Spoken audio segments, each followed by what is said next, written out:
Good afternoon, good evening, everybody. A very warm welcome to this press briefing from the WHO European Regional Office here, joining you live from Copenhagen today. Very grateful that you could all join us, particularly to the media colleagues. I appreciate that we've got many questions that have been sent in advance, and I can see that we have many of you joining online as well. Very grateful for that. A warm welcome to you all. So on the panel today, we have the Regional Director, sat here to my left, Dr. Hans Kluge. We have the Incident Management Team Lead, Katie Smallwood, and we have our Regional Advisor on Immunisation and Vaccination, Dr. Siddhartha Datta. A warm thanks also to them for serving as our panel today. So, a brief reminder. Please raise your hand in the system if you'd like to put a question forward to our panel. And we're very grateful to take as many of those questions as we can in the coming hour. So with that, I'll hand the floor over to the Regional Director to make a few remarks. Thank you, Rob. Good morning, good afternoon, everyone. Even though we are still seeing more than 1 million cases reported every week across the European region, the overall case incidence of COVID-19 has been declining for 4 consecutive weeks. And for 2 weeks in a row, the number of new deaths has decreased. While this is good news, the decline in cases conceals increasing numbers of outbreaks and community spread involving variants of concern, meaning that we need to watch overall trends in transmission carefully and avoid rash decisions. The numbers we are seeing are still too high. 2 days ago, 40 countries in the European region reported 3,610 deaths in 24 hours caused by COVID-19. At this point, the overwhelming majority of European countries remain vulnerable. Right now, it's a thin line between the hope of a vaccine and a false sense of security. Based on information from 29 out of the 37 countries currently vaccinating in the European region today, 7.8 million people have completed their immunization series. That is equivalent to only 1.5% of the population of those 29 countries. Yesterday, 17 states and territories in the WHO European region had a 14-day incidence larger than 400 reported cases for every 100,000 people. This warrants measured decision-making at this critical juncture. Time and again, have we seen countries reopen too fast and lose hard-earned gains? I must reiterate that decisions to lift public health and social measures need to be underpinned with data based on epidemiological assessment and health system capacity. Criteria need to be evidence-based and not based on observations of relative progress. Many of you worry about new variants, about how infectious they are, whether the disease they cause is more severe, whether vaccines will be less effective against them. Some variants are indeed of particular concern.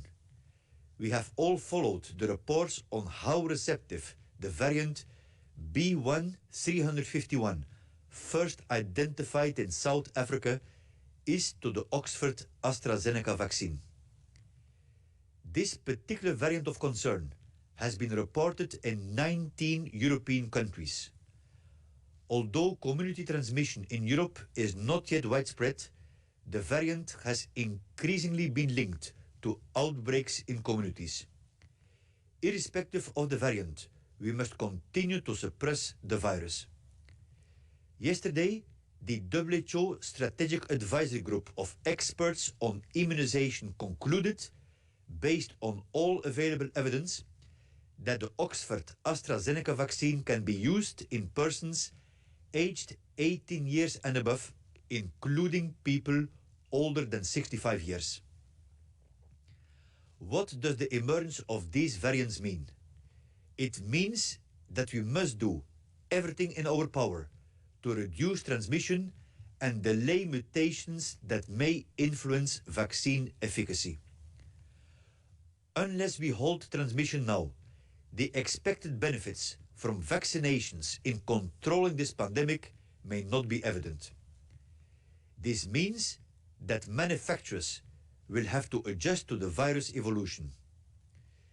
This also underlines the importance of maintaining a diverse portfolio of vaccines of varied technology platforms for use in a range of settings.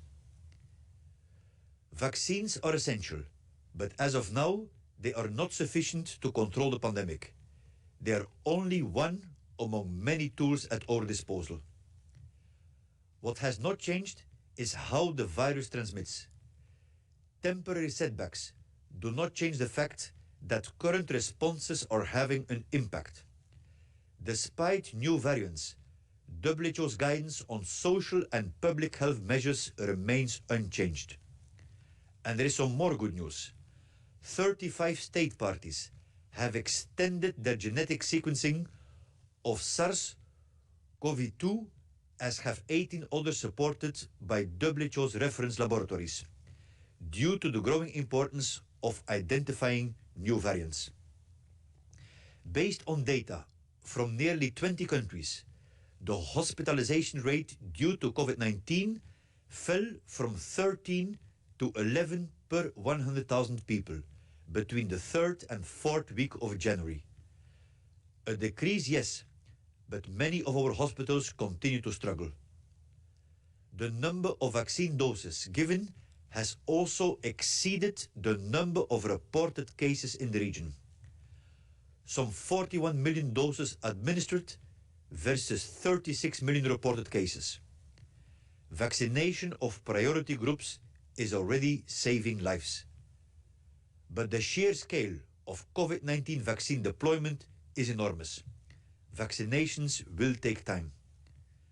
Vaccines offer a way to emerge faster from this pandemic, but only if we ensure that all countries, irrespective of income level, have access to them. The divide between high, middle, and low-income countries is clearer than ever. Unfair access to vaccines can backfire. The longer the virus lingers, the greater the risk of dangerous mutations. Equitable access is a moral imperative, one that mitigates the pandemic's impact on all of us, not just some. Together with the European Union, today we launch a €40 million program to ensure effective deployment of COVID-19 vaccines in 6 countries: Armenia, Azerbaijan, Belarus, Georgia, Ukraine, and the Republic of Moldova. This complements ongoing work through COVAX and the EU sharing mechanism, with an initial focus on readiness, information campaigns, supplies, and training of health workers.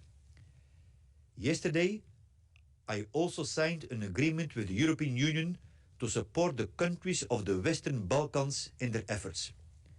In addition, we have a joint EU-WHO program for the response across the Central Asia region. The time to scale up and accelerate vaccine production is now. We are calling for a joint European effort to get vaccination programs on track. Manufacturers and healthcare providers need to share clinical data and dossiers with WHO so that we can accelerate emergency use listings. We are also identifying smaller production sites with enough capacity and quality criteria in place to help manufacturing of vaccine components. Again, the key here is solidarity and pragmatism through synergizing vaccine production capacity. Finally, a very happy birthday to Sister Andrée, Europe's oldest person, a French nun who celebrates her 117th birthday today. A COVID-19 survivor, there's a remarkable lesson to be learned from Sister Andrée, who, during her illness, selflessly showed more concern for her fellow nursing home residents than for her own life. Look after each other and stay safe. Thank you. Thank you very much, Regional Director. Right, I will go to the questions. I'll start with some of the questions that we've been sent in advance. Understandably, we have quite a few questions regarding vaccines and vaccination, and I'm going to start there with Miss Janet Ernst, who has sent us a question from the Kabar 24 TV network in Kazakhstan. And I think this one's for you, Siddhartha Datta. There are two questions. I'm going to read them both because I think you can probably tackle both in one response. Several European countries have decided not to give AstraZeneca vaccine to older people. The WHO has begun retrials of this vaccine. What are the reasons behind this? And the second part of the question is, so far, experts have been claiming that all existing vaccines protect against new strains of coronavirus. What vaccine platforms are more convenient for conversion in the event of an increase in the number of COVID-19 mutations? Over to you, Dr. Siddhartha Datta. Thank you, Rob. Thank you, Janat, for asking that question. So, yes, we have heard about several of our European countries who have made a decision to not use or not give AstraZeneca vaccine to older people. Just wanted to highlight a couple of elements in that decision making. Both the European medicine agencies and other stringent regulatory authorities have given very clear indication on the safety and efficacy of the AstraZeneca vaccine to different age groups that are available from the study of the clinical trials. As we have heard the regional director also say today, that the strategic advisory group of experts have also looked into the available information from the clinical trial regarding the AstraZeneca vaccine. The strategic advisory group of experts have outlined that this vaccine can be used for people above the age of 18 years, including those who are above the age of 65. But the countries which have made this decision are primarily having also a second or multiple vaccines available at their disposal. The Pfizer vaccine, for example. The national technical advisory groups of this country are making a conscious decision on looking into a couple of elements. One, what is the local disease epidemiology that they have in their countries? Number two, what are the vaccine volumes that are available? So these decisions on vaccine implementation across the country to different age groups are based on these two parameters. These countries have a second or a third vaccine at their disposal, which they can use themselves. The question on the WHO has begun a retrial of this vaccine. This is not necessarily true. What WHO is doing is to understand the different vaccine level effectiveness of the AstraZeneca and other in the countries where they are being used, to understand the effectiveness of the field level effectiveness of these vaccine to different age groups. So as more evidence come out from these AstraZeneca vaccine use, the strategic advisory group of experts will again review this information for better or other interim recommendations moving forward. The experts on your second question, which talked about the new strains of the coronavirus vaccine and the different vaccine platforms that are being used, I think this is an unprecedented effort being made by several vaccine developers to use different technology platforms for COVID-19 vaccines, the mRNA, the adenovirus-based vaccines, and others. So I think this will provide an opportune moment to do some tweaking, as we hear from several vaccine developers at this point of time. They have already started to look into what changes need to be done in this technology platform so that the vaccine can be made effective for the new strains of the coronavirus, or the new mutations of the coronavirus as we see. More need to be learned about these processes, and I think as we hear better from the different manufacturers and the field level studies that will be conducted, we will be getting to know about the efficacy and again the safety and efficacy of these newer platforms or the newer vaccines that we'll be offering. Thank you. Thanks very much, Siddhartha. And I think in answering Miss Janet Ernst, you've also responded to a question that we received from Hilmar Reimenschneider, from the who's the head of the press team at Hospital Society for North Rhine-Westphalen in Germany, which was also related to the use of the AstraZeneca vaccines. But thank you, Hilmar, for your question, which I hope that Siddhartha has just adequately responded to as well. So next, I'm going to go to join our journalists that are joining us online, and over to Oskar Gozinski from the Polish press agency, who joins us live online. Oskar, please, your question. Hi, can you hear me? We can. Please go ahead. Great. So my question is, given that the South African variant of the coronavirus has already been shown to be more resistant to the immune response provoked by vaccines and not just AstraZeneca, is that, and it's already been observed in Europe as Director Kluge has mentioned, is it basically inevitable that it will dominate in Europe? And should we be planning for this contingency? And my other question is, could Dr. Kluge talk a bit more about the plan to support the Western Balkans that he mentioned?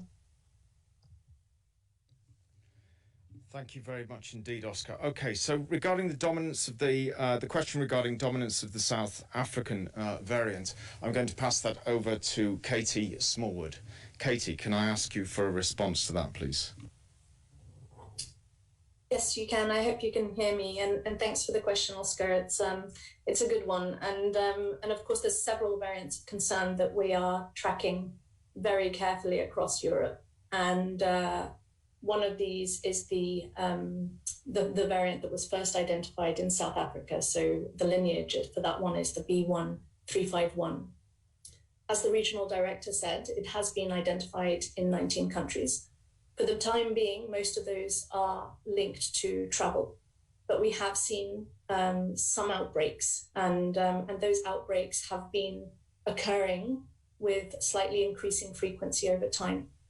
So we must be concerned about it, aware about it, and we must be taking measures against it. And we would certainly recommend that all countries look at their transmission scenarios, regardless of the variants that are circulating, and take action to reduce transmission. Because every time we identify a new variant, or every time we see increased transmission because of less adherence to the public health and social measures, we always come back to the same basic principle, which is we need to drive transmission down.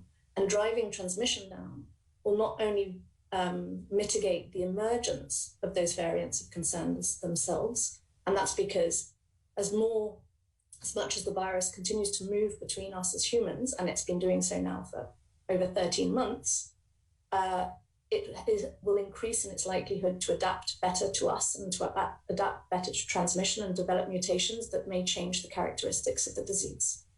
So that's why we need to prevent the mutations from occurring in the first place by reducing transmission. But also when those variants of concern do emerge and when they are picked up by our surveillance systems, we need to reduce transmission to slow their spread.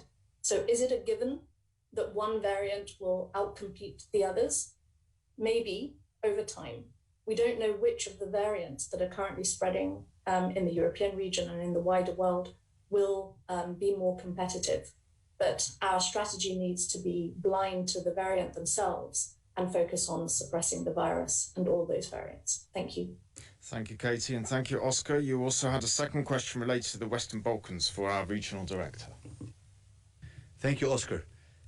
So indeed, this builds upon a long-standing collaboration with the Western Balkans, because one issue is access to the vaccine itself. The other is what we call the vaccination part. So A to Z, meaning that if and when the vaccine is available, that the health system is prepared. And this goes from working together with the national authorities on the regulatory procedures to ensuring that there is a system in place of monitoring the safety, the procurement mechanisms. That's one part. The other part is what I would call vaccine diplomacy, that we are assisting the governments in anticipation when the COVAX will become fully operational, seeing that the possibilities of, for example, donations from neighboring countries to kickstart already the process with a priority on the healthcare workers and the elder people. Thank you. Thank you, Regional Director. Next, I'm going to go to Ms. Ketavan Kadava. I can see, Ketavan, that you've sent us a question in advance, but I can also see that you're raising your hand and are with us here. So I'll put the question to you. Hello, can you hear me? Please go ahead.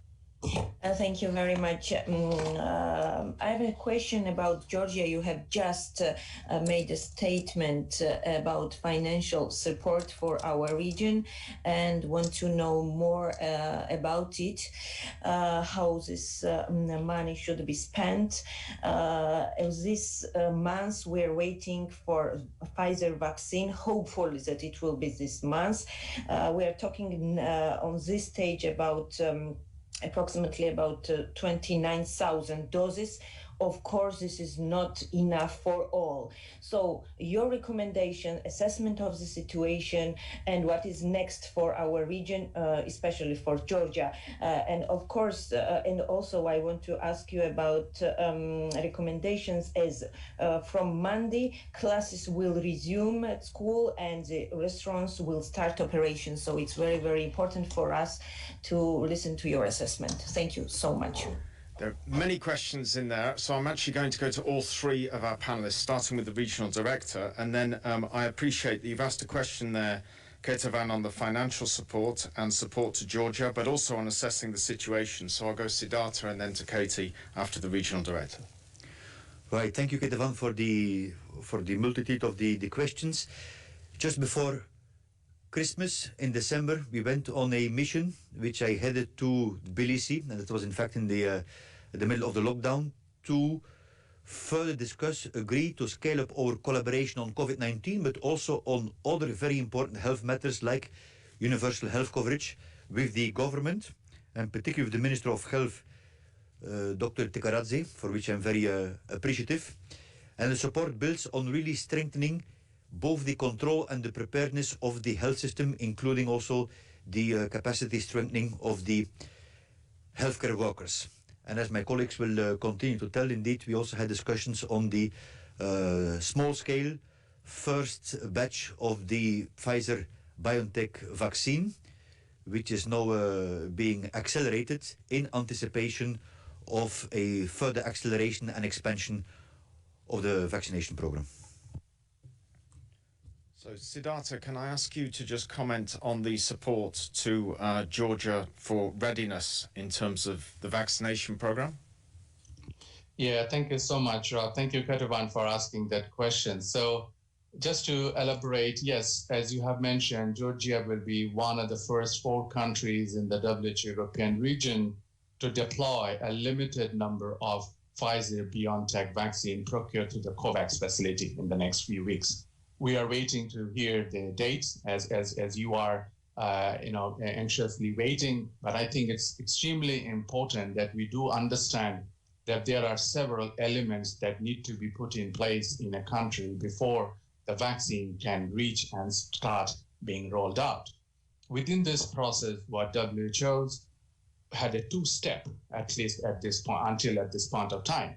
One was preparing the country to receive it. That means all the processes related to regulatory, related to vaccine supply management, related to vaccine safety monitoring, and also data management. These are the critical elements, as we felt, that was outlined by the independent experts of immunization in the region as well. So that was the preparedness phase. As we now know that from the COVAX facility letter, that they will be receiving Pfizer-BioNTech vaccine, which has got its own vaccine characteristics. Plus, also we know the volume of vaccine which is coming. WHO Europe, starting today, as we speak, are doing readiness check and fix with our ministries of health. This is an extremely important element. We want to see that at this point of time, WHO has convened this meeting with Georgia. This will be today afternoon, starting at 12 o'clock Copenhagen time. We will be engaging with the different agencies and the ministries of health to understand their readiness level. And this is involving readiness to receive, to deliver, to administer, and to monitor the vaccine efficiently and safely. And these all are extremely important elements in a vaccination step, which you have heard Dr. Kluge say in his inaugural address. And I think this is a process that we ascribe great importance to, because having a vaccine coming and landing in an airport is one part of it, but making sure that when the vaccine is there, it reaches to this beneficiary for whom it is intended to. So this preparedness and readiness now is an extremely critical element in the vaccination rollout in Georgia and also thereafter in other countries. Thank you. Thank you very much, Siddhartha. And Katie, on the situation assessment on Georgia, briefly, please. Very briefly, Ketavan, three remarks for Georgia and for any other country that has managed in the past month or so to really bring down transmission rates, bring down hospitalizations, and bring down deaths due to COVID-19. First of all, do not drop your guard, as the regional director says. Take stock of where you are. Be cautious in taking measures that lift the restrictions that have been very effective in bringing down those cases, but also, of course, that have secondary consequences on society. Second point is understand what can be improved and improve the quality of your interventions now that cases are back down to manageable levels. Really focus on those, as well as the vaccination rollout appearing on the horizon. You will still need to intervene through all of the tools that we have at our disposal for a significant period of time. And third, set very clear criteria for when you might need to reintroduce some of those measures, and make those criteria as early as possible so that you can lift them as early as possible and control any increase in spread as quickly as possible by preserving the interventions that you have, and by basically that will lead you to be able to preserve the economy, preserve the society, whilst saving lives and preventing infections. Thank you very much. Thank you very much, Katie, and thank you, Ketavan, for your questions. So I'm next going to go to a question from John Goranitis from Inside Story in Greece. This is for the regional director, directed to the regional director. Most European countries have been shutting down and reopening over and over without a clear exit strategy. In this context, quite a few experts are asking for a zero COVID strategy in order to eliminate the virus before opening up their economies, societies and borders. Do you agree with them, given that all countries that defeated the pandemic have implemented a zero COVID strategy? Regional Director.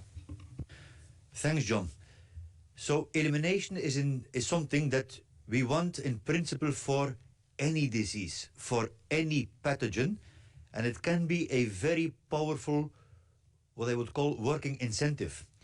But whether we are at the stage now to put targets for a zero COVID strategy is still a different ballgame.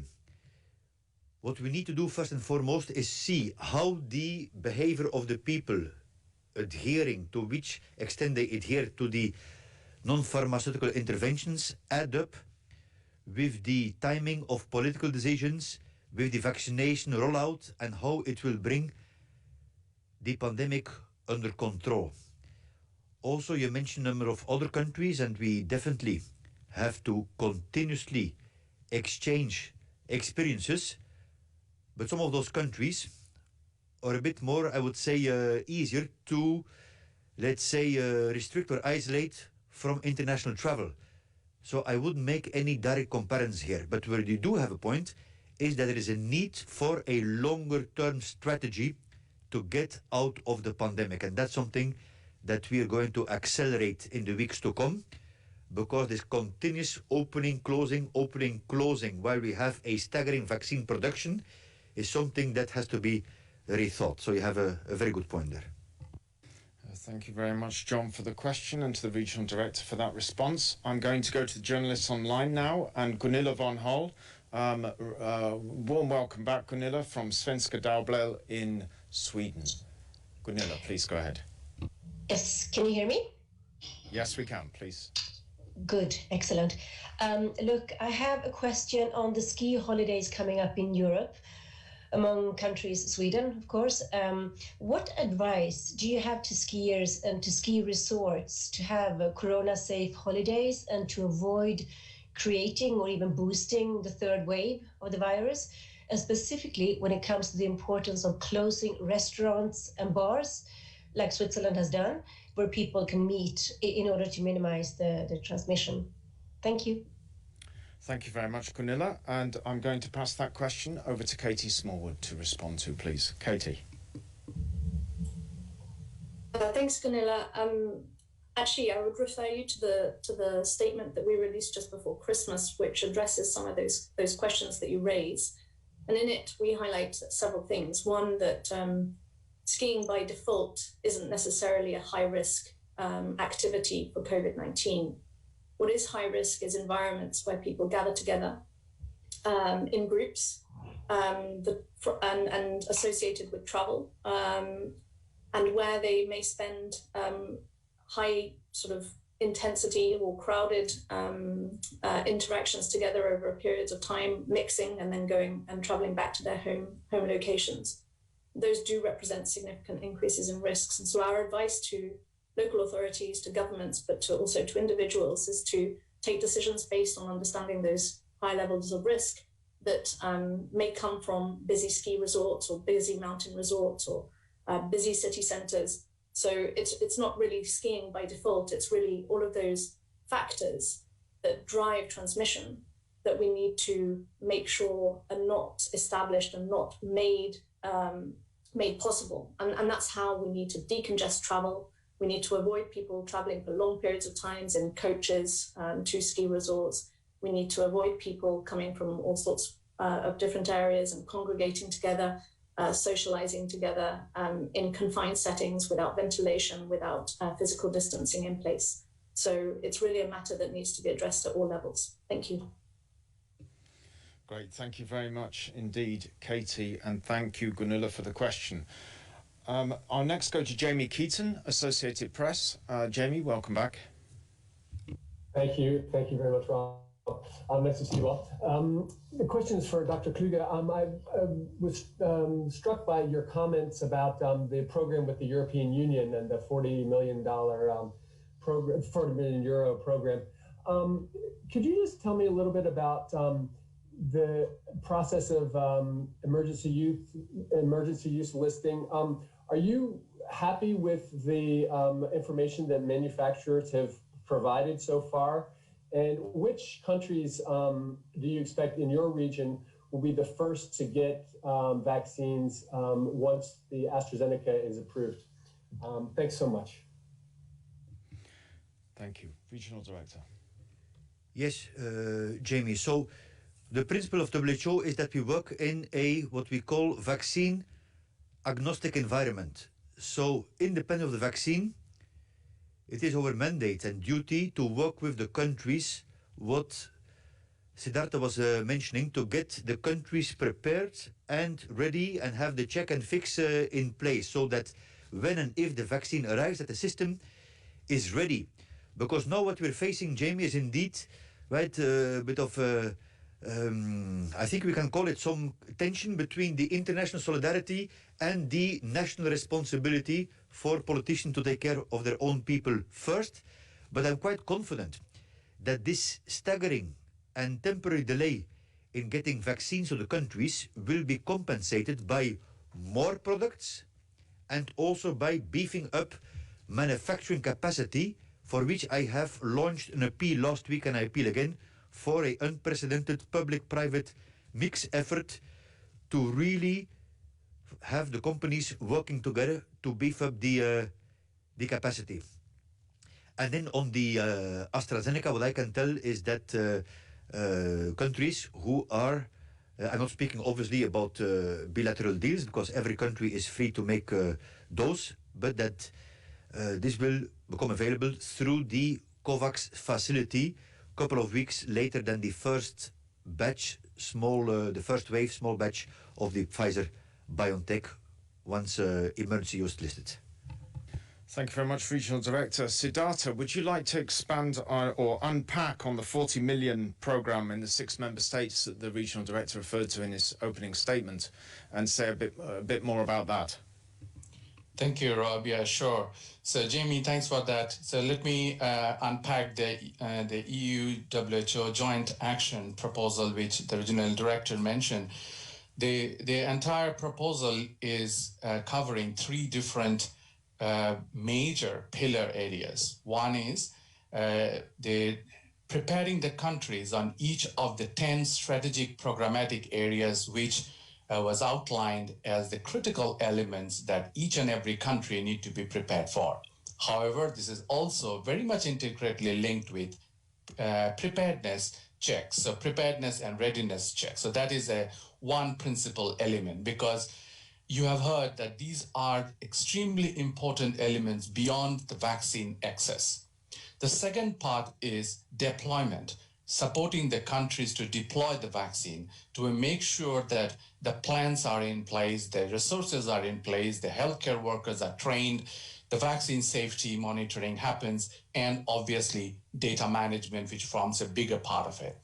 But however, the third and most critical important element is making sure that any investment done in COVID-19 vaccine and vaccination should have a big implication on strengthening the routine immunization program in all of these countries, with specific emphasis on vaccine demand and acceptance, ensuring the data management happens. So those are extremely important and 3 big pillars, as we are telling within this joint action. So that has got short-term and also a medium and a longer-term implication of this, in generous investment from the European Union. Thank you, Rob. Thanks very much, Siddhartha. And Jamie will be releasing a news item on this significant support package in the coming 12 hours, so please stay tuned. We will next go over to Natalia Segura from the Catalan news agency. Natalia, welcome. Hello, good morning. I wanted to ask a couple of questions. The first is, you mentioned that European countries should avoid rushing decisions like lifting restrictions. So I wanted to know what are the risks of lifting restrictions too early, and if this could pose any risk for the vaccination campaign. And secondly, I wanted to ask you on what you mentioned of the need of a long-term strategy to get out of the pandemic, to avoid this opening and closing, opening and closing. I wanted to ask you if you could elaborate a little bit more on what should be this strategy and which options governments may have to avoid this constant opening and reopening. Thanks. Thank you very much, Natalia. I'm going to pass both of those questions over to Dr. Katie Smallwood. Katie, please.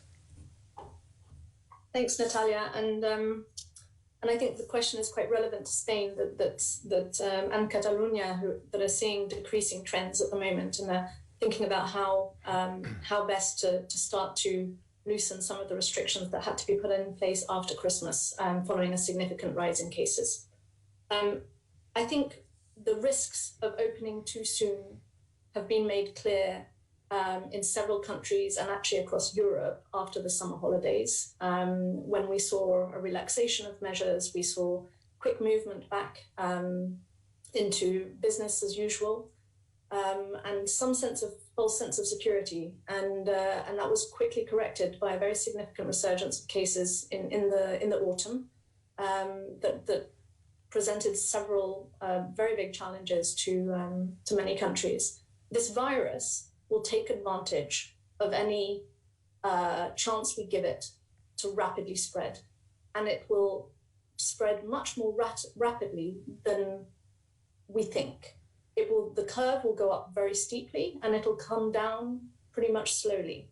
And every time we lift a restriction, every time we open a part of our society, it will shift the balance towards the virus in terms of favor. So these measures, we do know, need to come up very carefully, very in a considered manner, based on very clear and objective epidemiologic criteria. Relative decrease does not mean transmission rates are low. In Spain, we've seen a very significant relative decrease, but transmission rates remain very, very high. And you know, the more the virus is among us, the quicker it's going to get a step ahead of us. So in that sense, we really do need to be careful. Bringing transmission rates down will give a much better chance to vaccination. And that's not to say that we shouldn't roll out our vaccination when transmission rates are high. These things do need to go together, and there should be no holding back on vaccination until rates are at a certain level. These need to go out together. They will help each other, but we need to continue with this comprehensive approach with vaccination as a new tool that we hope will be very effective. And we hope, and we don't know, but we hope that this is what will enable us to get into a position of not moving between an extreme of low transmission and then a peak, and then low transmission and then a peak. But at the moment, we really need to bring down deaths. We really need to bring transmission down. And then we need to figure out the way that vaccination and all of the other measures will enable us to reopen societies to the extent possible, and keep transmission rates low, and then move into kind of the idea of how do we bring COVID-19 work into our standard programming? How do we make use of the innovations, and there have been many, that have taken place within our emergency response systems, and bring them back into our preparedness and response frameworks at the national level.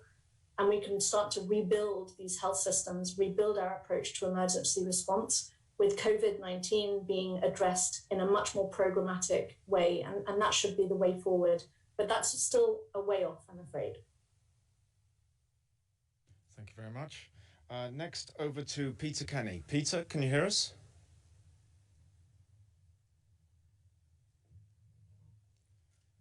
Peter? Kluge Yeah, please. Do you hear me okay? Yeah, please go ahead. Thanks. Yeah, Dr. Kluge in his opening address mentioned a very low rate of vaccination overall in Europe.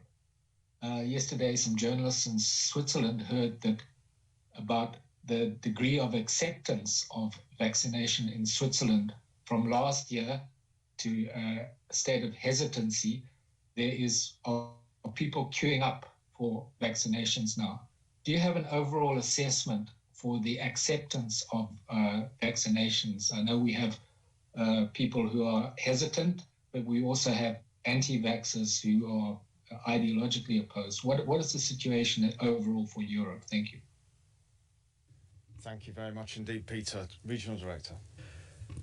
What we've seen in general, Peter, is that indeed the vaccine hesitancy, which first and foremost is nothing new. We have seen this, right, whether it was with measles or other vaccination campaigns, but was particularly an issue when there is a shortage of vaccines, because people legitimately ask themselves questions about the speed of the development of a vaccine, which is historically unprecedented, and also about safety concerns. But when and if the vaccine becomes available in larger portions, that the hesitancy seems to drop. That's one point. And a second point, which I also exchanged exactly on this issue yesterday with Dr. Anthony Fauci, the chief medical advisor to the US president, and exchanging playbooks, was that it's so important to have the healthcare workers with us. Right? We want the healthcare workers to lead by example. And it's so important that they themselves are vaccinated, as they're really the unsung heroes in this fight. But we should also remember, this is not routine immunization. This is really pandemic immunization. A bit more on the details, I think that we can ask Siddhartha probably, Rob. Absolutely. Please, Siddhartha. Thank you. Thank you so much, Peter. And continuing from where Dr. Kluge mentioned, I think thank you, Dr. Kluge, for mentioning two important elements that we all need to remember. That when a person or persons, they all ask us questions about the safety, efficacy, and the different research and development around the new vaccine, we all should see this as a health-seeking behavior of the population. They want to learn more because they are going to make an informed choice. And I think within this concept, we have to appreciate people being curious to know about a product. And this, within this health-seeking behavior comes what Dr. Kluge mentioned, empowering our healthcare workers, health professionals, with all adequate information which they can reply to when a person comes and asks this question. This will be extremely important moving forward when all countries will start deploying the vaccine. You talked about what are we learning about this acceptance of people's behavior. Within the regional office, as a flagship program of the regional director, the behavioral insights team here in the regional office is making surveys in different countries to understand people's perception about this vaccine. We are also seeing a positive influence of people's behavior towards the perception or acceptance of the vaccine, which is very encouraging. We have seen such trends also in the routine immunization program. And then the most important element, which is also coming up in this survey, who is the most trusted person in the society where a person would go to seek information?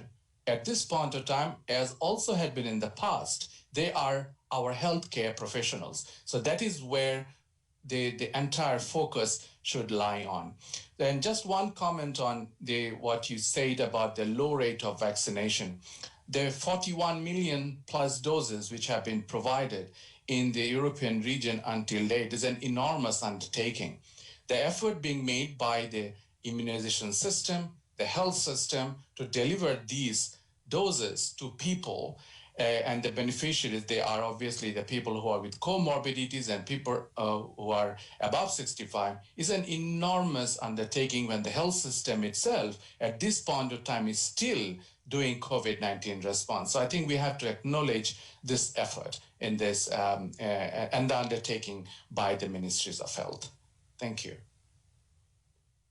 Thanks very much. So Kostas and Stefano, I can see you've got your hands raised in the system, but before I come over to the both of you, I'm going to ask a question that was sent to us in advance from Alessandro Cosu of the Igor Agency in Italy. There are two components to this. I'm going to put both forward and then ask the regional director and Siddhartha to respond. So the questions.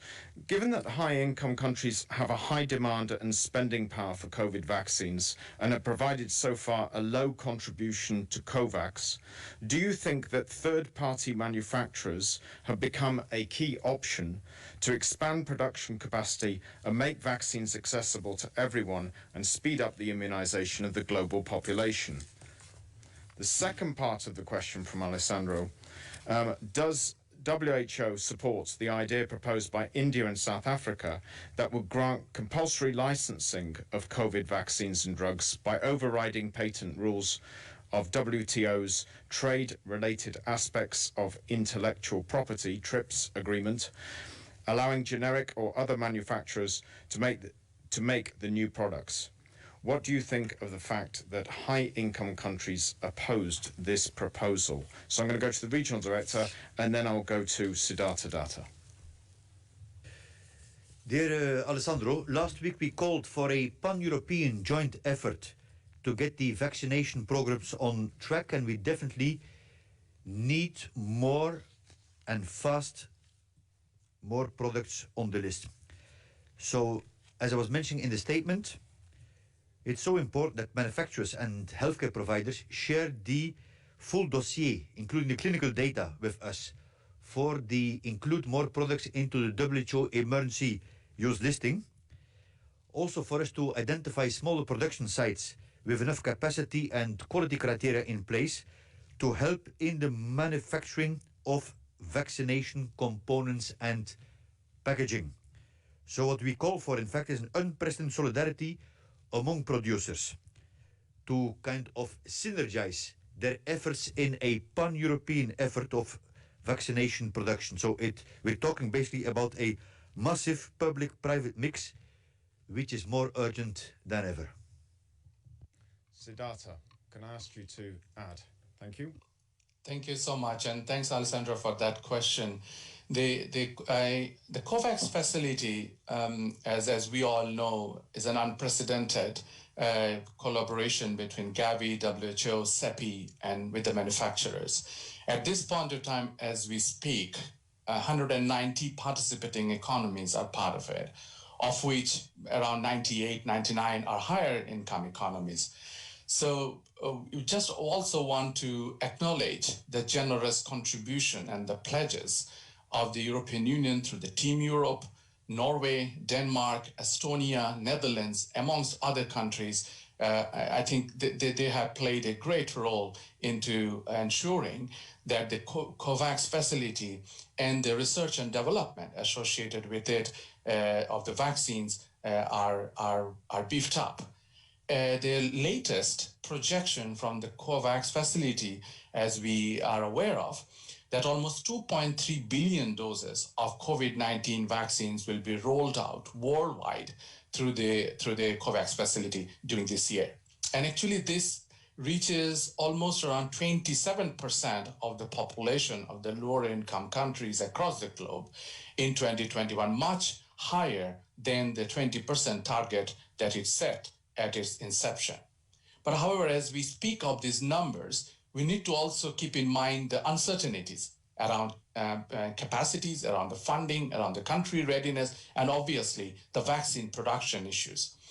These are very early teething problems with the vaccine production that we have noticed, but we also still need to remember, as we have heard our regional director said earlier, there are several other candidate vaccines which are still in development. Few of them are sharing their interim results on safety and efficacy. And obviously the issues around manufacturing will also play a big role in the full-scale production, which may obviously influence the volume. So I think this every economy coming together, the high income, middle income, and lower income, demonstrates the global principle of solidarity around which the COVAX facility came into inception. Thank you. Thank you very much, Siddhartha, and thanks to the Regional Director. So next I will go to Kostas Davanis from ERT Hellenic Public Television. Kostas.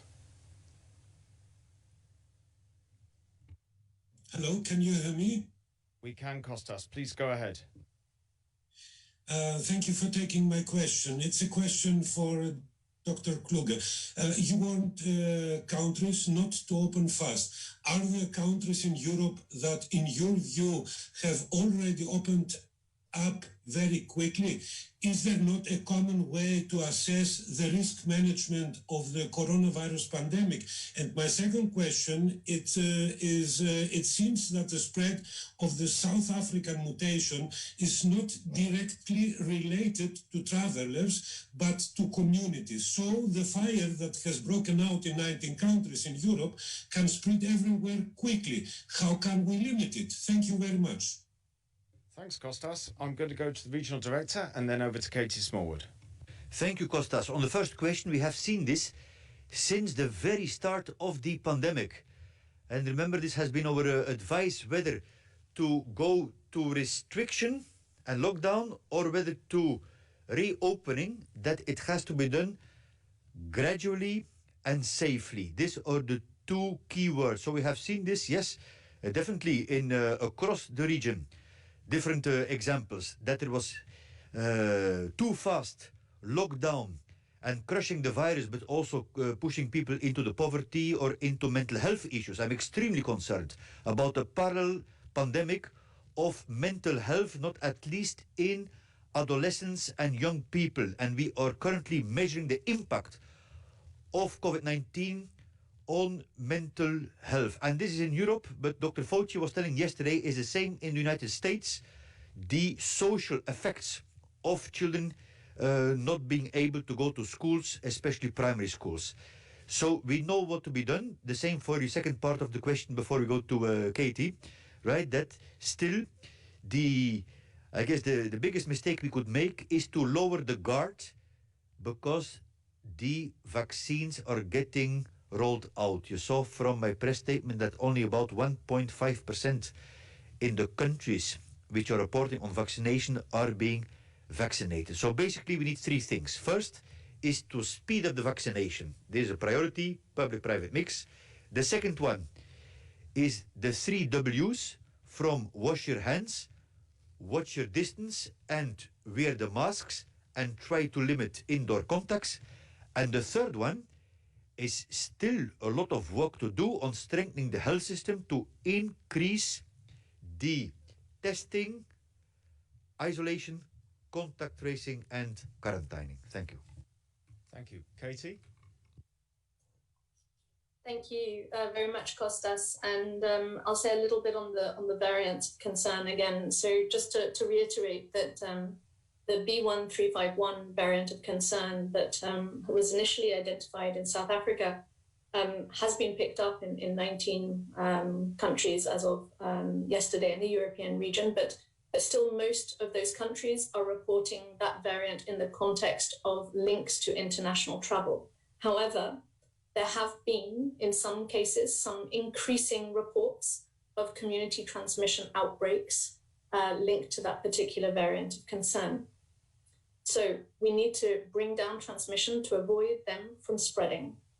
More specific to the European Union and to the broader European region is the ongoing spread of another variant of concern, so-called the lineage B117, that was first identified in the United Kingdom. That is now very clearly circulating in the communities in more than half of the countries around the region, or close to half the countries around the European region.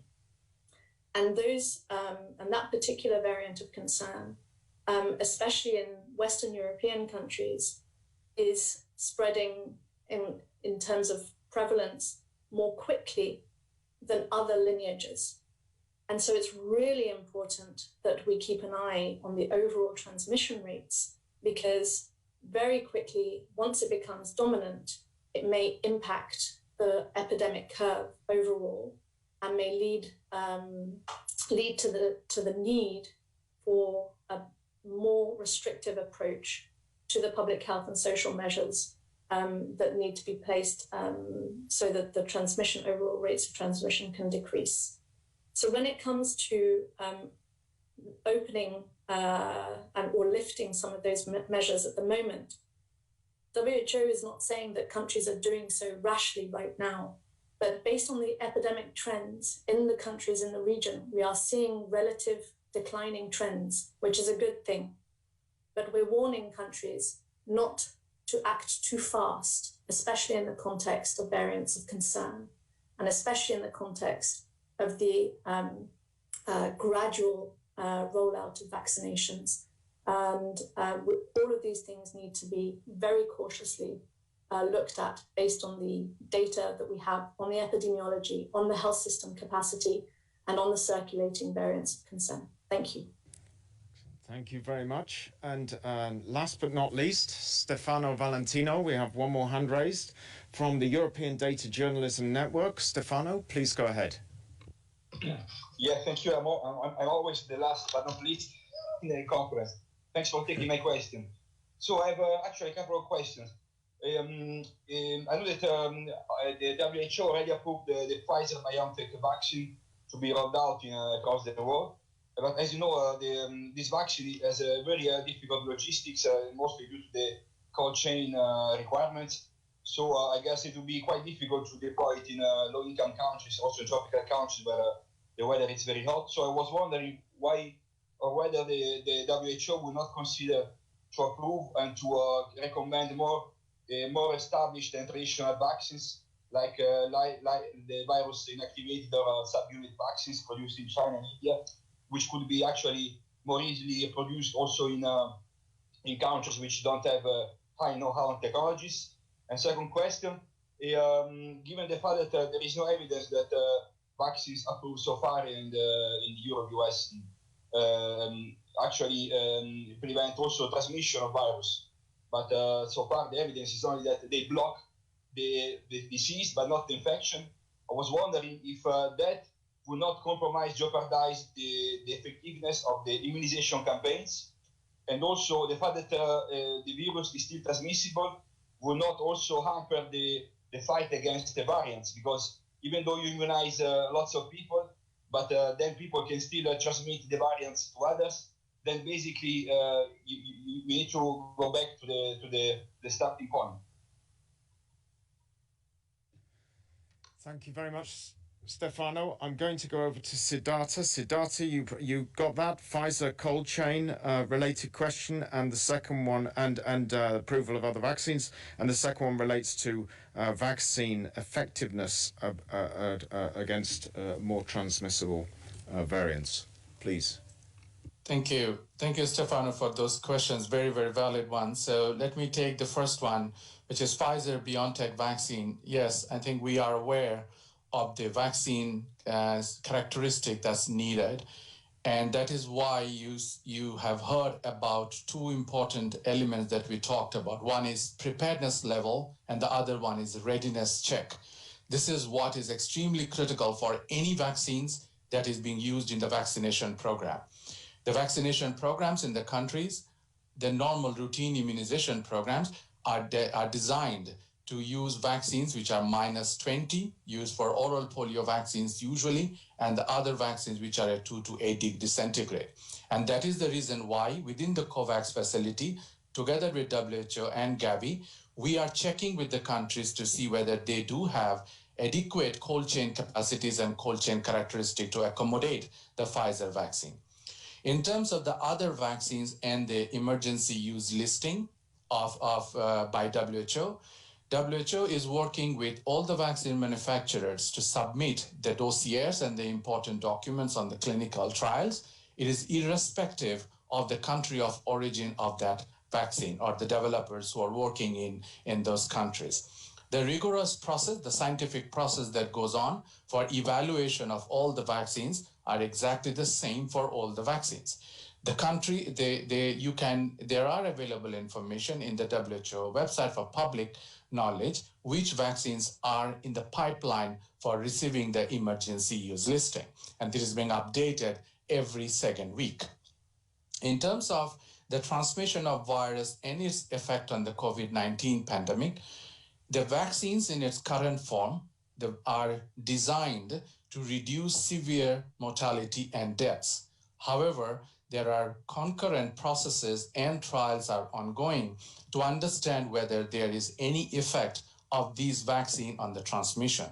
As you have heard from both Dr. Kluge and Dr. Smallwood earlier, we don't think that we should wait for a perfect vaccine to come, which will cover everything, and then start using a vaccine. We have to use all available tools that we have on our hand so that we can contain the pandemic in its current form.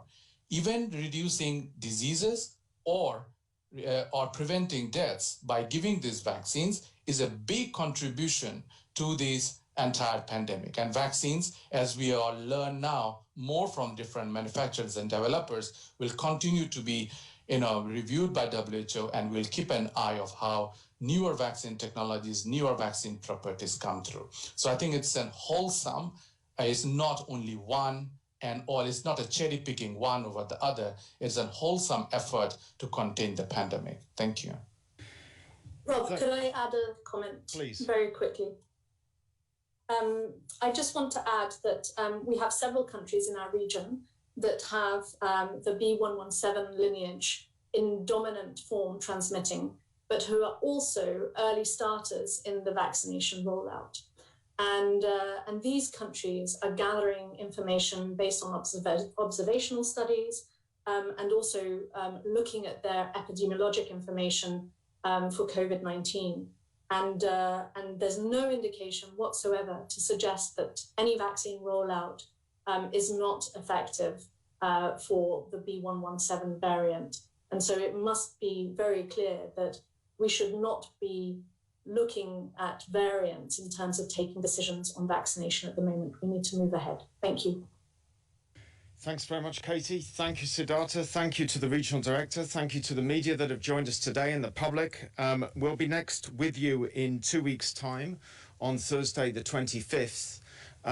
Please do keep an eye, however, on our media pages for statements that will be published, I'm sure, over the next fortnight.